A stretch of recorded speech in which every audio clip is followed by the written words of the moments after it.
В нескольких школах Воронежской области педагоги провели неожиданную акцию. Сделали головные уборы из фольги, надели их и в таком виде записали фото и видеоотчеты. Один из роликов сняли сотрудники образовательного центра «Лидер» в городе Бобров. В видеоролике объясняется символический смысл флешмоба.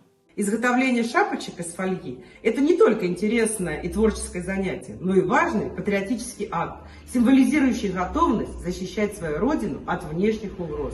Пусть наша шапочка станет символом единства и стойкости перед лицом внешних вызовов. Больше поражает тут не сам вид педагогов в шапочках из фольги, а покорность, с которой они согласились выполнить заведомо абсурдное распоряжение. Отсутствие и тени сомнения. Готовность полностью войти в роль и всерьез вести себя так, будто антинатовские шлемы не вчера придумали, а являются исконной традицией школьного образования. Сегодня мы с вами изготовили шлем Отечества. Изготовление шлема – это не только полезное и увлекательное занятие, но еще и необходимость защиты. Такой шлем вас может защитить от внешней угрозы. Пусть шлем, который сделаете вы сами собственными руками, станет средством защиты от внешних врагов нашей прекрасной страны. В действительности, распоряжение надеть на головы алюминиевую фольгу разослал по школам никакой не чиновник, а белорусский акционист Владислав Бохан. Он не раз под видом представителя власти рассылал российским учителям письма с требованиями провести максимально нелепые мероприятия. И демонстрировал, как люди важнейшей профессии, призванные быть ориентиром для подрастающих граждан, сами же ориентиры утратили, подавлены и лишены своего «я», терпят унижения, которых не заслужили. Одновременно с новостью про учителей Воронежской области пришло сообщение из области Иркутской. Там у педагогов отобрали премии и направили их на нужды так называемой СВО. Сегодня поговорим, как такое вообще возможно?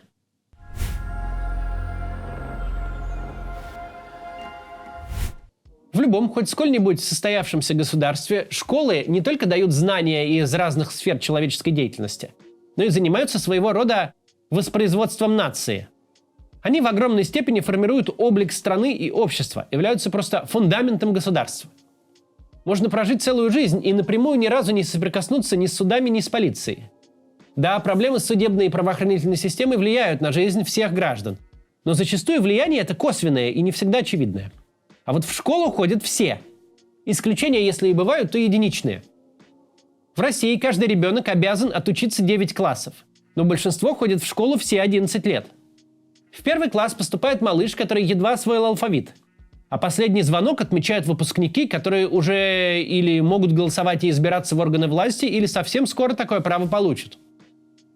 В полной семье, где работают оба родителя, подросток, может быть, проводит с ними только вечера да выходные. И гораздо больше времени он проводит в школе. Там он не только узнает, что корень из 9 равен 3, а хлоропласты содержат хлорофилл, ну и London the capital of Great Britain, но и учится жить в сообществе людей. Знакомиться с общепринятой нормой в самом широком смысле. Чтобы государство провалилось, вам не нужно никакой зарубежной агентуры, тлетворного иностранного влияния или хитроумного плана Даллеса. Просто сделайте из общеобразовательных школ школы унижений. Ну, например, уберите все двери и перегородки из школьных туалетов. А лучше вообще оставьте там одни только дырки в полу. Зимой топите школу так, чтобы ученики сидели за партами в куртках. И постоянно сводите детей с ума. Сначала составьте школьную программу, где в пример ставятся великие русские поэты, храбрые люди, имевшие собственное мнение. Заставляйте учить наизусть стихи Пушкина в поддержку декабристов. А потом высмеиваете или даже наказываете всякого, кто этими стихами проникся, посмел всерьез задуматься о свободе и человеческом достоинстве. В общем, приучайте подрастающих граждан к тому, что норма жизни – это лицемерие, двоемыслие и перманентные физические неудобства. Внушайте им, что хотеть от жизни лучшего нелепо и стыдно, а иметь собственное представление о чем-либо преступно. Правда, ничего у вас не получится, если вы сначала не обработаете учителей. Все усилия по растлению общества и разрушению государства пойдут прахом, если в классе окажется хороший педагог, профессионал с чувством собственного достоинства, который и предмету научит, и в самый ответственный момент на что-то намекнет. Задаст интересный вопрос на подумать, или что-то эдакое скажет, или даже ничего не скажет, но когда надо, аккуратно подмигнет ученикам. И все поймут.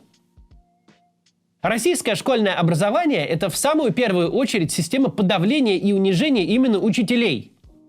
Да, среди педагогов встречаются какие-то исключительные кадры, но чаще всего это обычные и совсем не злые люди, которые изначально шли в школу с идеей учить и направлять, раскрывать и поддерживать таланты. Но система устроена так, что у учителя почти нет возможности не выгореть полностью в первые же месяцы. Это, конечно, его не оправдывает, но в итоге он нередко переносит на учащихся то психологическое насилие и издевательство, которым ежедневно подвергается сам.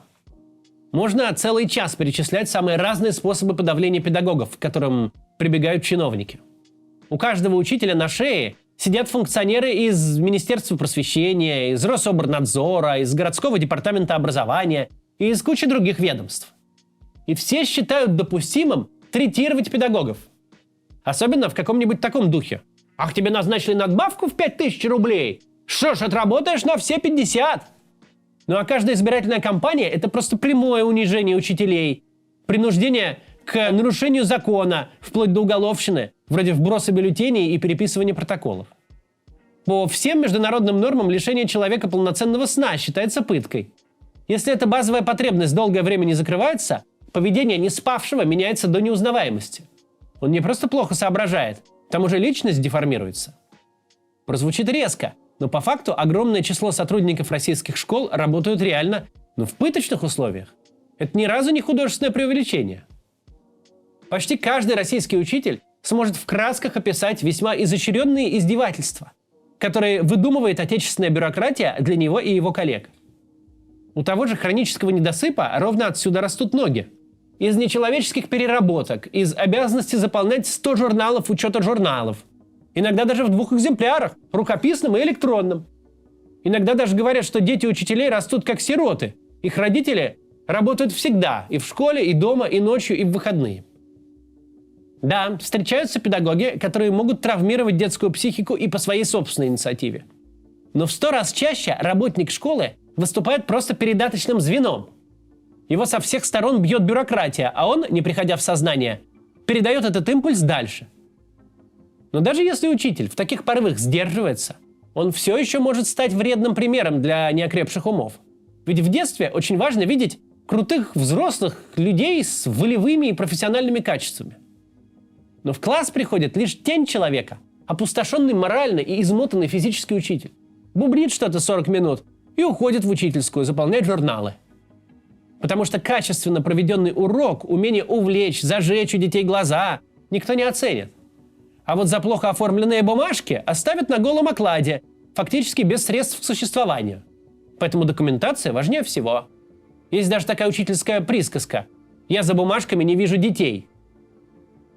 Причем бюрократы постоянно разрабатывают новые формы и отчеты, не отменяя при этом старых. И могут порой офонареть до такой степени, что спускают разнарядку вроде такой: «Дорогой учитель, а теперь разработай нам на досуге сам формулу оценки патриотичности своих учащихся. А потом рассчитай коэффициенты по каждому ученику из 10 классов, где ты преподаешь. Времени тебе даем до позавчера».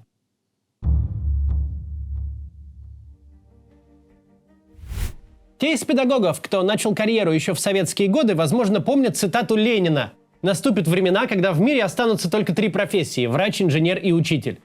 Но сейчас цитаты в ходу другие. Знаете, меня часто об этом спрашивают и по учителям, и по преподавателям. Это призвание. А если хочется деньги зарабатывать, есть масса прекрасных мест, где это можно сделать быстрее и лучше. Тот же самый бизнес. Но вы же не пошли в бизнес, как я понимаю. Ну вот. Очень сложно мне тут призывать учителей сопротивляться системе, которая строилась не одно десятилетие. Которая устроена так, что человек, пришедший делать очень нужную работу, перестает принадлежать самому себе. В этой системе нужна верность не профессии, а начальству, которое, впрочем, что так, что эдак, спасибо, все равно не скажет. Это очень подлый конвейер, который сначала ломает любых энтузиастов, а потом сломленных гнет во все стороны. Может хоть в узел завязать. И то, что в этой системе все еще есть немало людей, которые умудряются учить разумному и светлому, находят возможности саботировать безумные приказы. Вот это по-настоящему удивительно. Взять те же разговоры о важном. Сколько находчивости находят педагоги, чтобы и подопечных от людоедской пропаганды уберечь и оградить, и самим не подставиться. Например, организуют этот час политрука так, чтобы свести все к разговорам о русских художниках.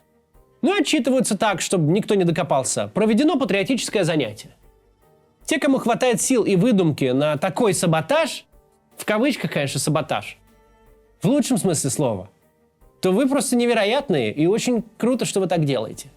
И все это, конечно, не зря. Это очень важно и нужно. Если прямо сейчас ваши ученики не понимают, чего вам стоит оставаться настоящим учителем и честным человеком, то потом поймут обязательно. Сопоставят, какие были времена и как вы в них себя проявляли. Но, конечно, все происходящее ненормально. Поэтому хочется сказать учителям и преподавателям: напоминайте сами себе об этом. Да, не каждый может устроить открытую фронту. Не у всех есть возможность, что называется, партизанить, делая тайком хорошие дела. Но сохраняйте хотя бы внутреннее свое несогласие. Никакого человека унижать нельзя. Ну а работники школ – это ж вообще особый случай. От благополучия педагога зависит благополучие всей страны. Безумно, что какие-то чинуши, вплоть до главы «Единой России» Медведева, ведут себя так, будто они вам одолжение сделали, позволив работать в школе. Будто они из своего кармана вам платят жалования и имеют право обращаться с вами так, как со своей прислугой не общаются. Они вам никакого благодеяния не оказывают. Не вы им, а они вам должны за то, что вы взяли на себя ответственность формировать кругозор и ценности подрастающих россиян. Если государство вообще планирует как-то существовать и куда-то развиваться, оно должно вознаграждать такой труд по самой высокой категории – и деньгами, и уважением. Особо внимательно подходить к охране ваших прав. В известном фильме про учителей «Доживем до понедельника» есть очень верные слова. Брак в школе обходится гораздо дороже, чем брак на заводе. Ребенку не со зла, а просто от усталости можно сказать что-то такое, что будет преследовать его всю жизнь. А можно, наоборот, вдохновить его на годы вперед. В нужный момент даже не на уроке, а на перемене, мимоходом. Произнесешь пару фраз, а он через 20 лет ракету на Марс запустит. Потому что в нужный момент услышал нужные слова. Но как требовать такой чуткости от того, кто нищ, унижен и вымотан? В сфере образования не должно быть никаких переработок. Тот, кто учит, должен постоянно учиться сам. Знания устаревают, новые времена требуют новых умений. У учителя должно быть не только много денег, но и много свободного времени. На чтение и просмотр фильмов, на собственные увлечения. Все, что педагог получает извне, будь то новая книга или поездка за рубеж, все это он и будет, переработав, передавать учащимся. Сейчас может показаться, что учитель-путешественник или учитель-киноман, учитель, у которого есть мотивация посещать лекции, проходить курсы, это какие-то оторванные от жизни фантазии. Но желаемое может стать реальностью, когда знаешь, чего хочешь. Поэтому, если вы работаете в школе, да и не только в школе, сделайте хотя бы первый шаг. Подумайте, каким должно быть отношение государства к вашему труду. Что вы хотели бы делать в школе, будь у вас возможность, свободное время и сама свобода? Может быть, вы напишите это в комментариях. Новое время точно придет, а с ним и возможность изменить свою жизнь. Главное – сохранить понимание разумного и нормального хотя бы внутри себя. Я знаю, что меня смотрит много учителей, да и учеников, и в таких ситуациях многие пишут в комментарии. Думаю, многим будет интересно почитать, что вы думаете про все это. Но, пожалуйста, когда будете писать, не забывайте о своей безопасности. Возможно, не стоит писать свои реальные имена и города, где вы работаете или учитесь. Ведь сегодня спасибо за хорошую работу или за альтернативное мнение вам в реальной российской жизни никто не скажет, к сожалению. Ну, напишите все же. До завтра.